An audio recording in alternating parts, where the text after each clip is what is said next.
Listo, profesor, ya puedo volver a compartir.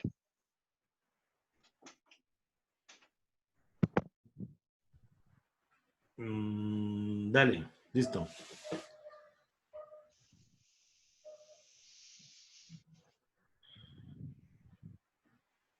¿Le vuelvo a repetir este tema, profesor? Por favor, sí, ya se escucha muchísimo mejor. Listo, profesor. Pues básicamente orígenes de la economía neoclásica, como ya lo he dicho, son ideas de los economistas marginalistas que buscaron una teoría económica más rigurosa basada en modelos matemáticos objetivos y alejada de determinantes históricos. Puede decir que la clásica se determinó muchísimo por los agregantes históricos, como fueron la revolución industrial, entre otros, y los neoclasistas pensaban que eso ya era, se puede decir, un poco obsoleto, y empezaron a utilizar modelos matemáticos que hicieron que básicamente eran mucho más precisos que los modelos históricos. Perfecto. Y eso complicó aún más el desarrollo del trabajo, ¿cierto? Con la especialización, porque ahora ya venían controles de horarios de llegadas, de salidas. Los que han trabajado o conocen algo de un tema de call center, eso es bien complejo. Usted no se puede levantar de la silla, le dan simplemente unos espacios a los cuales usted puede ir o no al baño, las horas de llegada, los controles de las llamadas. Entonces era simplemente un control mucho más estricto de todas las funciones que se manejaban en el desarrollo laboral. Muy bien. Puede decir que los orígenes de la economía neoclásica se clasificaron, pues se puede decir que los que voy a decir son los más conocidos porque hay demasiados Muy básicamente, bien. pero son los que más, las más influyentes. Muy bien.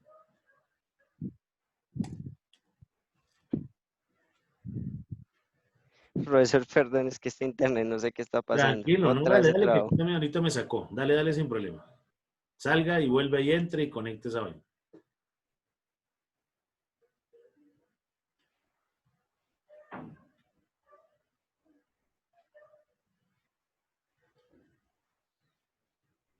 Profesor. Dale. Listo, como lo dije, se caracterizaron en muchas escuelas, pero estas son las más importantes, se puede decir. La escuela austriaca, que su mayor influenciador fue Carl Menger, que básicamente fue el que desarrolló los fundamentos de análisis marginal. Básicamente él tenía una ideología de que todos los fenómenos sociales son explicables por las acciones de los individuos. Rechazaba los términos de macroeconomía y microeconomía. Cuando hablamos de macroeconomía se puede decir que es el consumidor y las empresas. Y cuando hablamos de macroeconomía, se puede decir que son ya organizaciones mucho más estructuradas. Un ejemplo de micro y macro.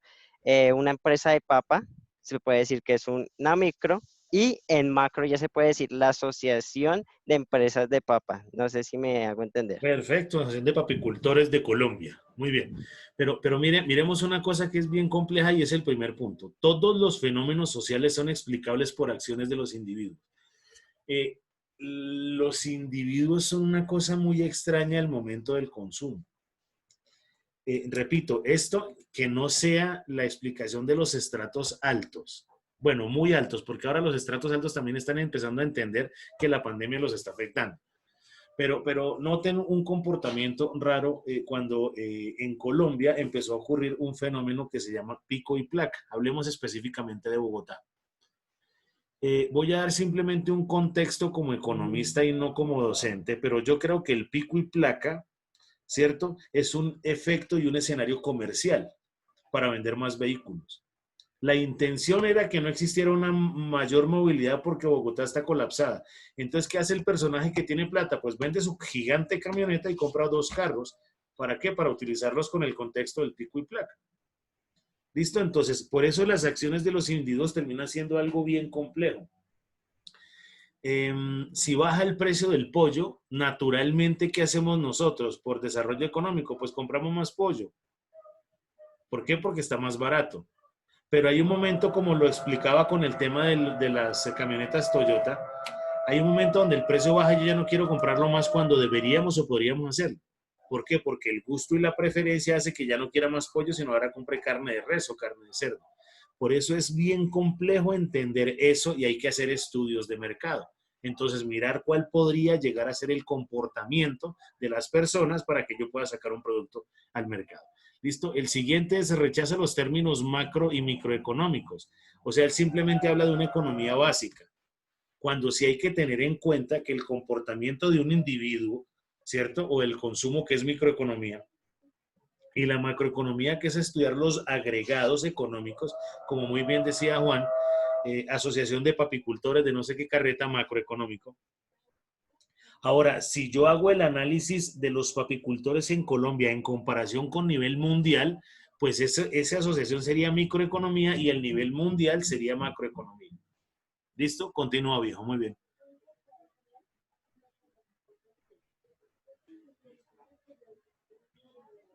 Listo, y ahí, ¿por qué rechazaba los términos de macroeconomía y microeconomía? Pues porque básicamente dice que sin uno no habría el otro, básicamente es lo que dice.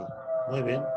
Y el desarrollo de función del fundamento de análisis marginal, pues el análisis marginal son las decisiones sobre ventaja, producción y precio que determina el beneficio o pérdida obtenida. Perfecto. Inclusive en esa foto tiene cara de loco ese man. Muy bien, dale pues. Listo, profesor. Listo, pasamos a la escuela inglesa o también escuela Cambridge, Muy que bien. básicamente sus máximos autores son William Stanley, que básicamente él dice que él adoptó una teoría donde el valor dependía de la utilidad, es decir, la capacidad de producir placer o impedir dolor. Acá entra la contrapartida del clásico, y como lo dije anteriormente, no se les haga el término utilidad, porque acá lo voy a utilizar. Es muy, se puede decir que lo va a decir mucho, porque básicamente esto trató el neoclásico. ¿Y qué significa? Es decir, capacidad de producir placer o impedir dolor. Él recalcaba esto ya que para él los precios deberían ser por la utilidad que tenga el producto, se puede decir. Eh, ¿Qué les produce placer económicamente hablando? El resto no me interesa. ¿Qué? Las ofertas. Excelente. Muy bien. ¿Y eso entonces genera risa, pasión, el bolsillo pica o cómo es la carreta, Yesenia? Muy bien. Pues tú ves ofertas y si no tienes el dinero, bueno, yo voy a hablar desde una experiencia que tuve.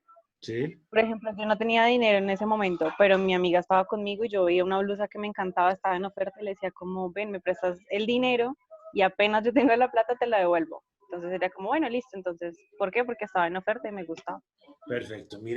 Gracias por el aporte, Yesenia, pero miremos una característica compleja con el tema del consumo, y eso lo llevo hoy en día, pero pasa desde la escuela inglesa con William Stanley, ¿cierto? Esa necesidad o esa capacidad de producir placer tiene algo que empezaron a utilizar mucho para el tema de los comerciales y la publicidad, planeación neurolingüística. ¿Listo? Hay una característica rara y entiendan lo que digo. Resulta que este borrador, ¿cierto? Ayer estaba en 100 pesos y hoy aparece en el desarrollo del almacén que diga promoción, ¿sí? Hoy 110. Y la gente solo por la promoción va y lo compra. Resulta que estoy pagando 10 pesos más.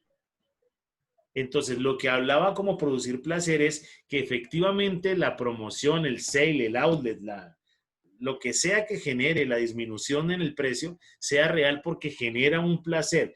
Yesenia hizo hasta lo imposible para enredar a su amiga, para que le diera los 50, 100, no sé cuánto costó la blusa, ¿cierto? Y poderse quedar con un escenario de disminución por ese contexto de placer. ¿Listo? Muy bien. A Juan Giraldo, ¿qué le genera placer a nivel económico? Por favor, no me cuenten otra cosa.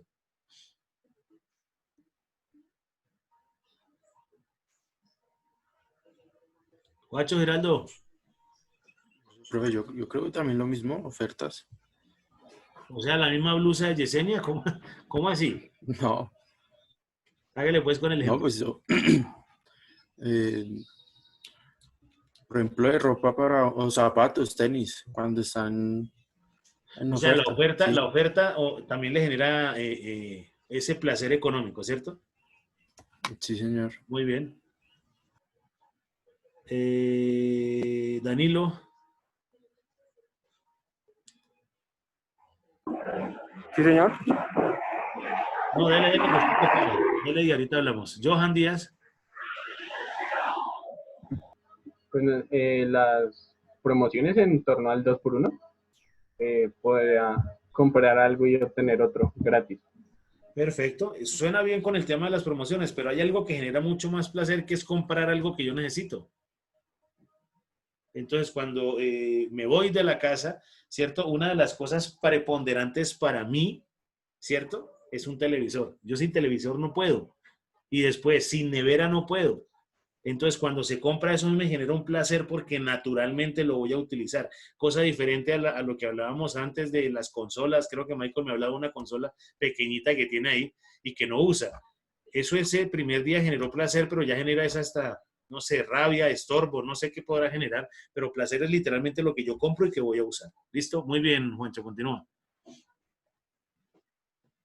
Otro de la escuela inglesa es Alfred Marshall, que básicamente se puede decir que es el mayor exponente del neoclasicismo, y él decía que para comprender el funcionamiento del sistema de mercado era necesario analizar el comportamiento de los productores y consumidores, y esto más adelante lo va a explicar, da origen a la oferta y la demanda. Perfecto, entonces vuelvo y retomo lo que decía. Un productor lo que le interesa es vender todos sus productos al precio más alto que pueda. Y un consumidor lo que quiere, pues, comprar sus productos al precio más económico que pueda. Y entonces cuando más adelante, como dice Juan, se empieza a hablar de oferta y demanda, y es cuando la mano invisible hace que esos precios se equilibren de alguna manera, que haya como ese régimen natural de control de precios. ¿Listo? Pero natural, no con intervención del Estado. Muy bien. Bueno, sigue la escuela francesa o la escuela lausana, que su mayor exponente es Leon Warres, que básicamente él estudió demasiado el estudio detallado de propiedades, los bienes raíces y crecimiento de las ciudades. Y ahí es donde entra lo de, profesora, que a mí me gustaría que me explicara porque no lo entendí muy bien, que es Dale. curva de oferta y demanda. Perfecto. Y Ahí, básicamente él también dale. Básicamente él también decía lo mismo que los anteriores. Él criticaba mucho las definiciones de microeconomía y macroeconomía. Perfecto, esto es importante y vamos a tomarnos un momento con este personaje que es bien interesante. Es el principal exponente del modelo de equilibrio o de la teoría de equilibrio. ¿Qué significa ese desarrollo de equilibrio? Es cuando se cruzan. Espere que yo tengo un tablerito aquí atrás. Déjenme buscar un marcadorcito que no veo.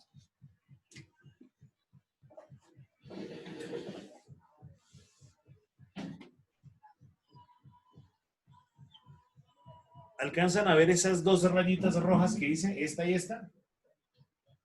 Sí, señor. Perfecto. Oferta, demanda. ¿Listo? Este punto, este que se genera aquí, ¿cierto? Sería el punto de equilibrio. ¿Claro lo que están viendo?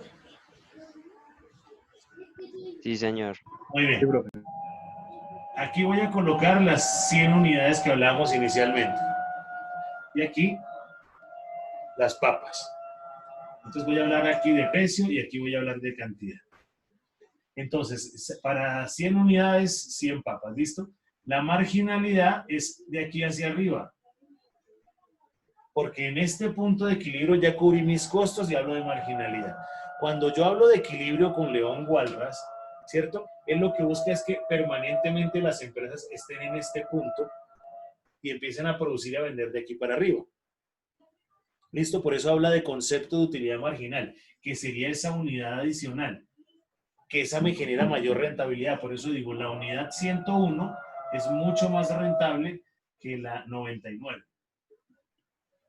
Entonces, cuando empezamos a hablar de ese cruce de oferta y demanda, es empezar a entender las características de el productor y el consumidor. Entonces, cuando ustedes comen pan, ¿cierto?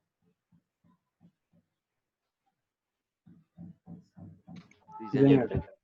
Yesenia, cuando vas a comprar pan, ¿qué es lo que buscas en el pan? ¿Qué tipo de pan buscas?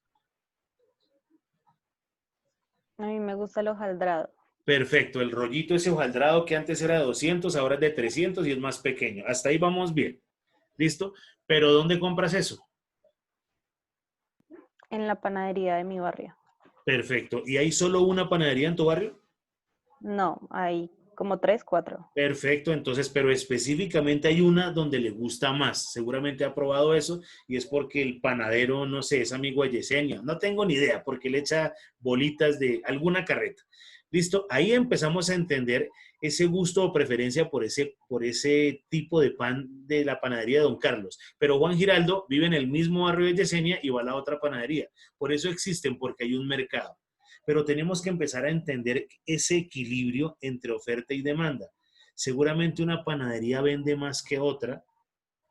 ¿Por qué? Por recursos tecnológicos, porque la atención es mejor. No sé si les ha ocurrido que vamos a ir a un restaurante y hay uno que está muy lleno y el otro está muy vacío.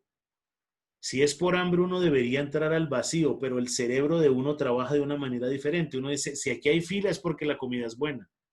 Y si el otro está vacío es porque la comida es mala. Entonces todos hacemos fila en el que está lleno.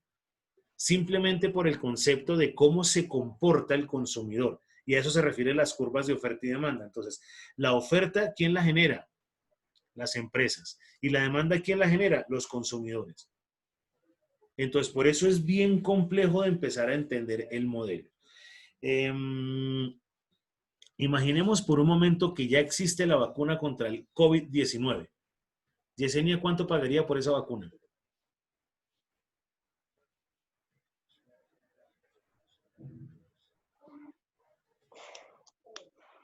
Profe, no sé. Está difícil esa pregunta. Perfecto, No porque la sé. pregunta es bien compleja. Quitemos el COVID-19, hablemos de cáncer. Apareció la cura contra el cáncer y yo tengo esa vaina, ¿cuánto pago? Entonces, ¿qué es lo que pasa? Esto es lo que decía Walras. Hey, el empresario puede cobrar el precio que se le pegue la gana porque la gente necesita esa vacuna o si no se muere. Entonces, el cáncer cae en el estrato 0, en el estrato 1 o en el estrato 7. El COVID-19 es lo mismo. Entonces, ahí es cuando los gobiernos median, pero quedémonos en León Walras y no nos metamos con el Estado, pero naturalmente esos comportamientos de compra son los que generan. Yesenia se puso a pensar, ¿y cuánto pago? Habrá gente que prefiere morirse y no pagarlo porque no tiene la plata. Entonces, entender ese escenario y esa crítica que hay a la micro y macroeconomía, pues es complejo, porque según Walras, yo no tengo que estar pendiente de lo que quiera Yesenia, yo no tengo que estar pendiente de lo que quieran todos los panaderos de Colombia, sino tengo que buscar un equilibrio. Que Yesenia pague lo justo por el producto que quiera y que el panadero reciba lo justo por producir ese producto.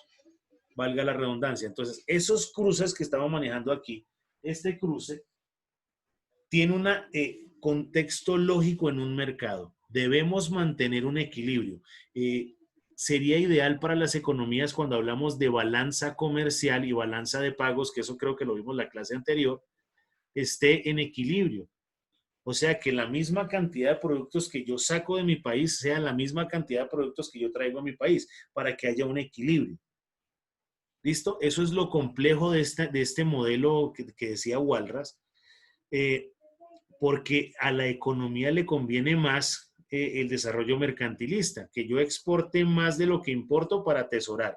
Entonces miremos que el contexto natural debería ser un poquito de cada una de las corrientes y un poquito de cada uno de los modelos. ¿Para qué? Para sacar uno más pertinente.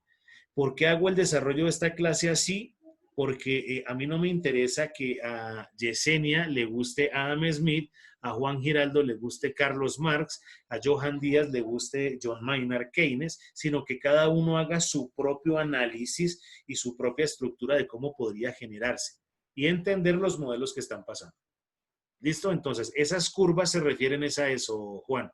Y el concepto de utilidad marginal, repito, es esa unidad adicional que yo tengo después del punto de equilibrio. ¿Claro eso? Tómense un par de segundos para que apunten lo que acabo de decir como lo entendieron y si hay dudas lo hagan, porque sé que lo último que dije fue bastante denso. Tómense ahí un par de minutos para que tomen la nota y ojalá tomen nota de lo que tienen en la diapositiva, que está bien interesante.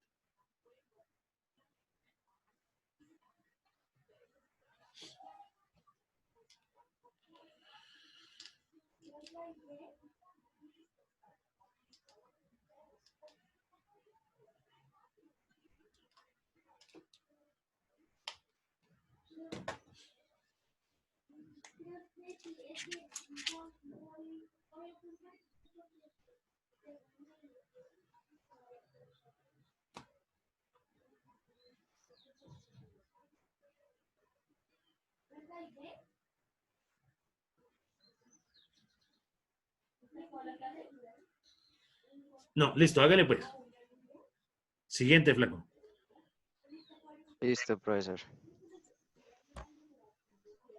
Ideas básicas de la economía neoclásica. Los neoclásicos centraron su análisis en elección de varias alternativas, no como en el clásico que se puede decir que eran como una, dos o eran muy pocas, Muy bien, básicamente. Y en cambios marginales como el objeto de cálculo y equilibrio general, como lo explicó el profesor anteriormente. muy bien.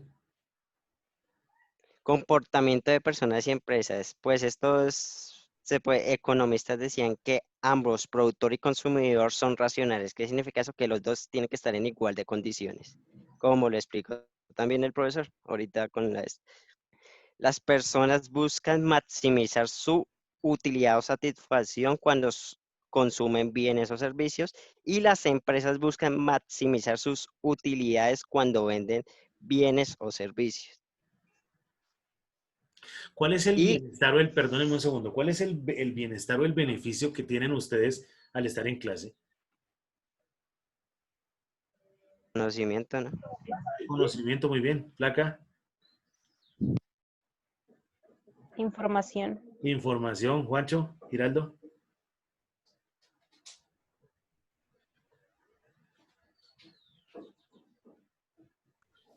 Sí, también conocimiento. ¿Cómo? Conocimiento. Conocimiento, Aprendizaje. aprendizaje. Y todo esto me imagino que va a llegar. Ahora, este dinero no es que estoy comprando un bien, sino yo imagino que esto es una inversión.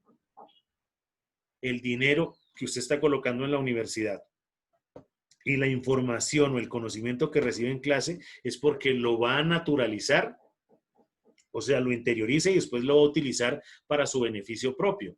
Entonces, imagino que con esto va a generar mayores ingresos a futuro. Primero, para recuperar el dinero que colocó en la educación y para empezar a invertirlo en otras cosas, en lo que le guste, viviendas, casas, viajes, mogollas, blusas, lo que sea. ¿Listo? Muy bien.